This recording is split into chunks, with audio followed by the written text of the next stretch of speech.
I finally graduated from college and I had a dozen people come up to me and tell me, Herschel, I got this job with X dollars as a starting salary. They also talked about how they were negotiating a few $1,000s more for a job. But for what?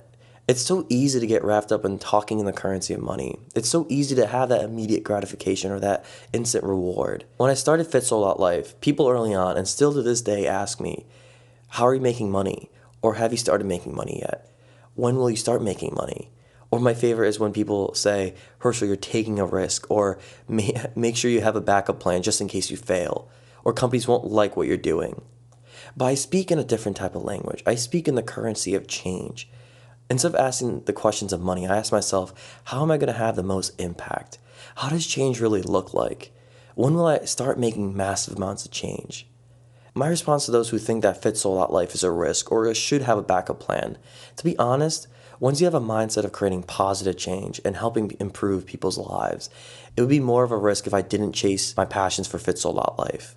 Let's look at two individuals here, two guys working on the same music production company.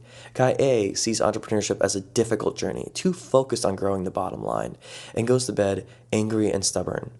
But guy B also recognizes that entrepreneurship is difficult, but sees it as a challenge. He focuses on how the music can change people's lives, their mood, and goes to bed excited to wake up the next day and produce another piece of art. The best remedy to stop speaking in the currency of money, in my opinion, is to make sure you have some sort of financial security.